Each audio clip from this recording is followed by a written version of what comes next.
Welcome back to the KIX 96.5 Morning Show. We love featuring artists you should know about. And today we're heading to Canada to chat with award-winning singer-songwriter Adam Johnson.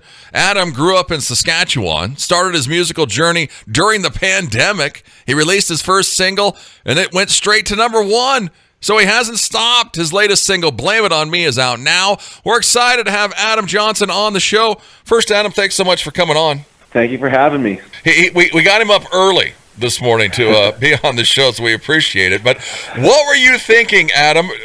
You start this thing during the pandemic, but I guess the good thing is it's only up from there. Well, it seems kind of counterintuitive, but actually starting during the pandemic was actually a really good time because, I mean, like most of us, I was kind of sitting around, had nothing to do.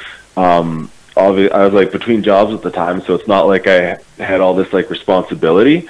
So what I ended up doing is I recorded a demo myself, and then I got in touch with a producer who really liked it, Jesse Wyman, and put out my first song. And like I put out my first song when like the pandemic was still kind of in full swing. So I was all of a sudden getting like radio play with it and getting a bunch of attention for it before kind of things started to even open up. So like basically what happened is once we started to get back to semi-normal, I just started gigging, and I just kind of haven't looked back since. So it was kind of a weird time to start, but really beneficial for a new artist. Yeah, for sure. I mean, were you playing guitar before? How did it all start? I've been a musician like my whole life. Like, I've always loved music. Songwriting has always been a passion of mine.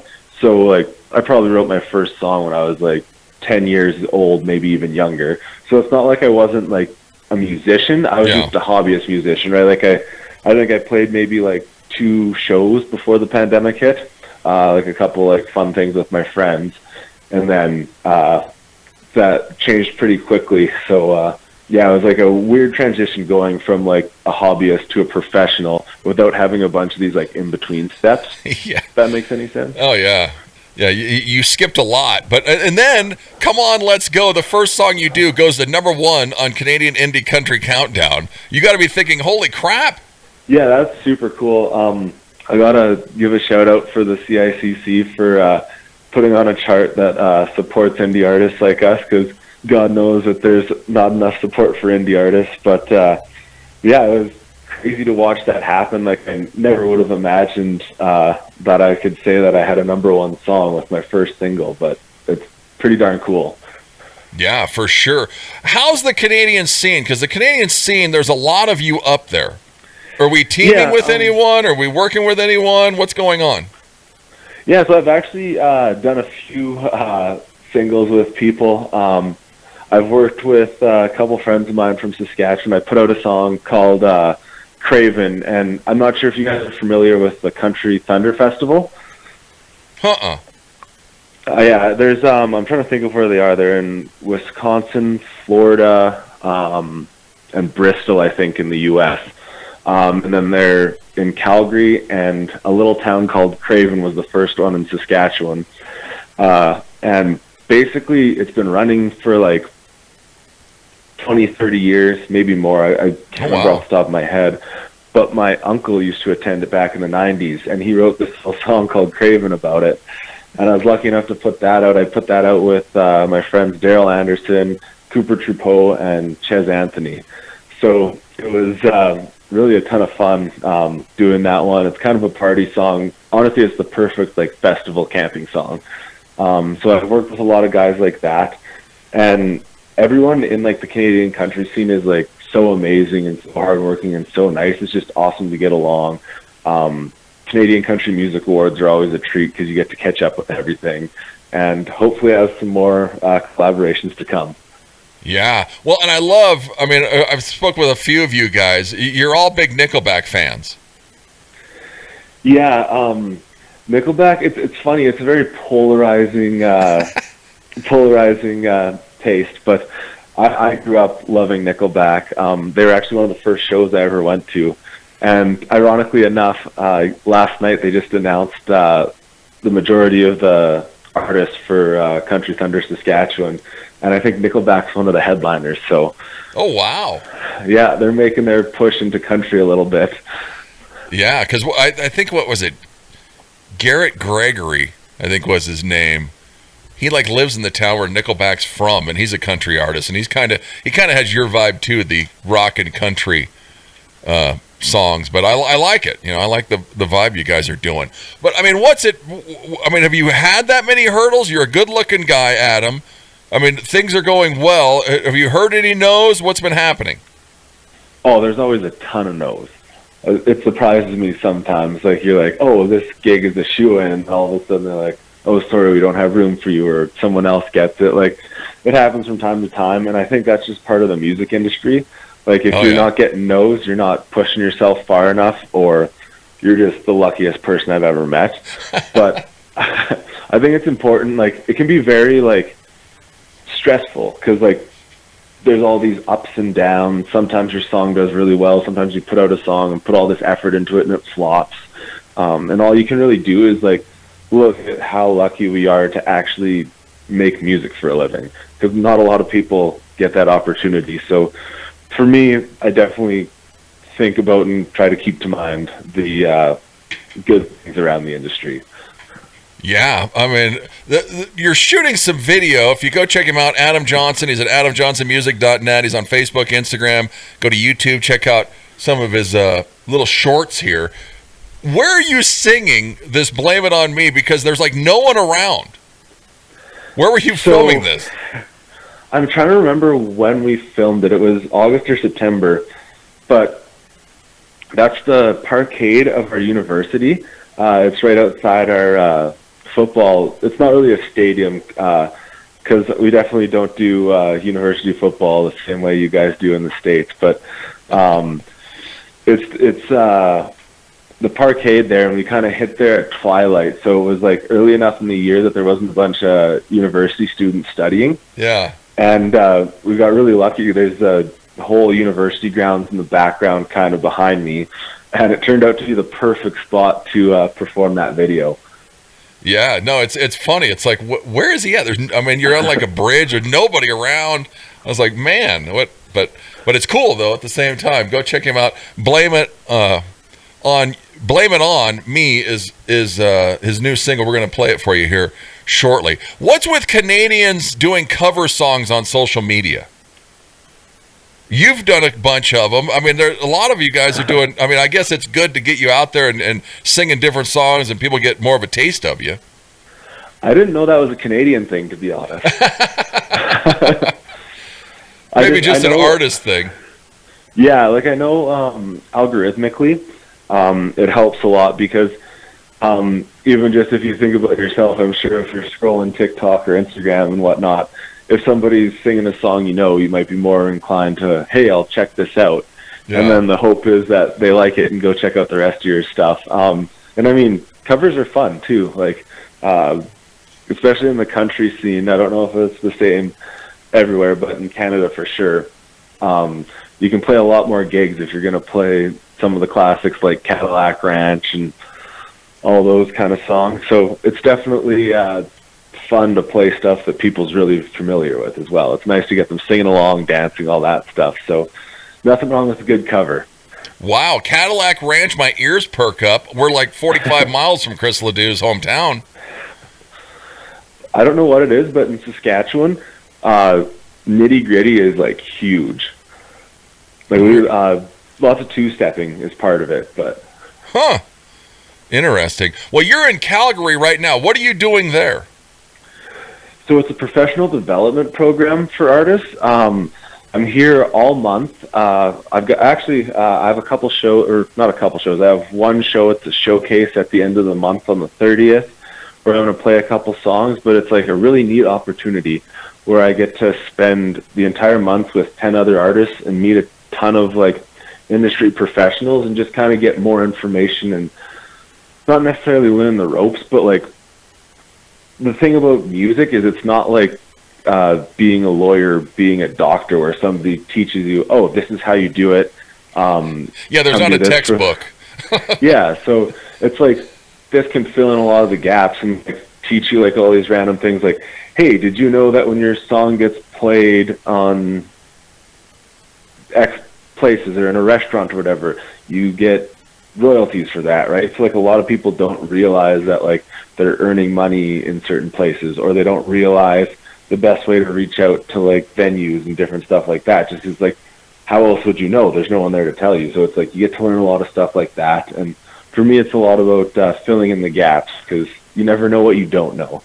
Yeah, for sure. Well, and then the 10 other artists, that'd be cool, because then you guys know each other, you can network, you can follow each other's paths. Yeah, already did some songwriting too, so. Yeah, that's cool. You did a Live Love Fest in Barrie, Ontario, and Gord Bamford was there? Oh, unfortunately, that one ended up, it couldn't happen. They ended up canceling it, unfortunately. Oh. But I was looking forward to doing that one. Yeah, because Barrie, it seems like every other person that lives there is a musician. I've never been. It's it's tough for me to get out to the east, because there's like a huge population in like Ontario and Eastern Canada there. Yeah. But the issue with it is being in Saskatchewan, it's kind of like the Midwest states where there's like not a whole lot going on to get there. So it's very difficult to travel out east for shows and whatnot. So I was lucky enough to play Hamilton during the Canadian Country Music Awards this year. But other than that, I haven't really made it out. So. Huh. Interesting. Well, we played Drinking with the Boys earlier in the show. It's an awesome song, Adam. But who is John Roy? Okay, so John Roy, that's just a stand-in name, because I didn't want to throw any of my friends under the bus for being my drinking buddy. But I picked up the name from the Blake Shelton song, Playboys of the Southwestern World. I just thought it was like such a cool, great name that I was like, that is like the perfect kind of drinking buddy name for a country song. So that was my stand-in. Yeah, well, it works. And I like the song because it's like about a breakup, but not really. It's about drinking with your friends, but you didn't want to go that way. Tell us the explanation of it. So I started with like the hook. Like I immediately was like, you know what? I need a song that's drinking with the boys. Like, who doesn't love the idea of that? But I didn't want it to be like this boring, like, oh, it's just another song about describing a bunch of ways you can drink beer, right?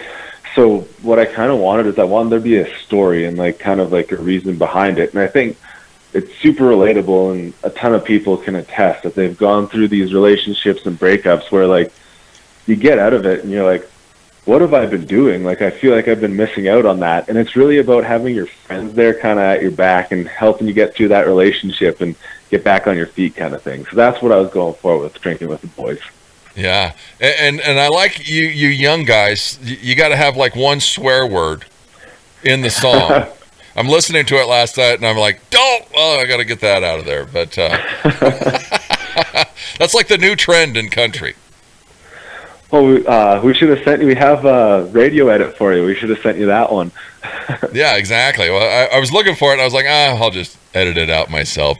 But go check him out, AdamJohnsonMusic.net. He's on Facebook, Instagram. He's even on TikTok. Go to YouTube, watch some of his stuff. Blame It On Me is out now. You're going to hear it here in a minute. But it's funny, Adam Johnson, your name, when you go to his website and you go down to his tour page, there's a tour date in Texas. But I asked Adam about it. It's not you, because there's another Adam Johnson. Yeah, and the funniest thing is I don't think it's the Adam Johnson in Texas that's like putting his shows up on my page. I think it's the venues don't know the difference, because obviously it's not like it's like super obvious. Like if you don't have, like I've used bands in town a lot, and like there's some like very big artists who don't have a profile on there. Yeah. So it wouldn't surprise me that they're like, oh, here's an Adam Johnson, and fire it up. So unfortunately, I'm not playing in Texas. I really do want to get down to Nashville and do some stuff in the U.S. However, it's a little more difficult than you'd think with visas and all this government stuff. So yeah, it's kind of, which is crazy. It's a nightmare for you guys to try and make it in the States, which is unfortunate. Yeah, like, I get it. I totally get it, right? Because, like, it's the same idea that you don't want just, like, anybody coming down and saying, hey, I'm going to go start I'm going to move to the U.S. and start working, right? Especially musicians who tend to be seemingly unemployed in some people's eyes. I think the biggest challenge of it is, like, I know a few people who have, like, made the move and tried to come down, but the way the visas work is, like, when you apply for a visa, you have to, like, work in the field you apply for. And you move down to Nashville, and obviously there's a million artists there, and they're all crazy talented. So that pool of, like, shows kind of dries up a little bit, especially compared to your hometown where you probably have some support and whatnot. Yeah. So that's the biggest challenge, is you can't even go work at McDonald's or something to kind of support your life as a musician. You just kind of have to go full in. But I mean, it's definitely a business that is full of challenges like that. So it's not like that's the only hurdle you have to get through if you want to go do the thing you love for a living, right? Yeah. Yeah, it's crazy. We even had Gord Bamford on the show, and he said it's impossible, or it's just so hard to do. And then they're like, and then it's the good boys group or the old boys group or whatever, and then they're like, oh, you're from not around here, you're from Canada, so then you got that hurdle. But yeah, it's just crazy. Blame It On Me. Tell us what the song's about, Adam. So Blame It On Me is definitely like an angry breakup song. It's really a song for anyone who's just been through, like, just a really kind of messy, terrible breakup. I actually wrote the song in the middle of writer's block. Like, I kind of went through a spell there where just, like, nothing was coming. I couldn't think of an idea. And I was scrolling through TikTok just like, oh, what am I going to do? Maybe I'll never write a song again. And I came across a James Taylor interview, and he was talking about, I forget what song it was. It was like Fire and Rain, one of his big hits. And he said that he had written the song by taking another song and, like, rewriting it as something completely new. So what I did is I took Something in the Orange by Zach Bryan, and I, like, completely reworked the song, added a little more edge. Our kind of goal was Nickelback meets Bailey Zimmerman with this song. And basically it's this kind of, like, intense breakup song. And I think I kind of accomplished that. I wanted, like, people to feel that kind of angst. And it's not autobiographical, but I have some friends and know some people who went through some really terrible, messy breakups. And it kind of boggled my mind. I'm like, why would somebody do that to somebody else? And that's what I was trying to capture in that song. Yeah. What are they telling you at this workshop? What should people do? Should they follow you on social media? How do you get out there? Well, you should follow me everywhere. TikTok, Instagram, I'm adam.johnsonmusic. And then obviously stream my music helps a ton. And if you ever get the chance, if I'm ever close to you, come to shows. That's the biggest difference maker, because obviously with streaming, there's not as much money there as there used to be. But really buying tickets to a show, buying merch is really the biggest way to help a small artist. Yeah. And what's next? We recording more music? What's happening? Oh, there's a lot coming. In 2024, I'll be releasing my debut album.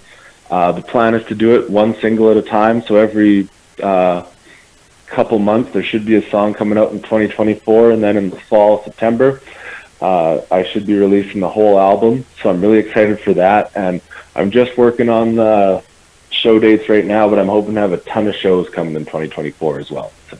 Big things coming. Keep your eye on him. Go and support him. AdamJohnsonMusic.net. He's on Facebook, Instagram, YouTube. He's on TikTok, Spotify. Go and listen to him. Go support him. And here's his latest single, Blame It On Me. It's Adam Johnson. Adam, thanks so much for coming on. Thank you so much for having me. It was a pleasure. It's KIX 96.5.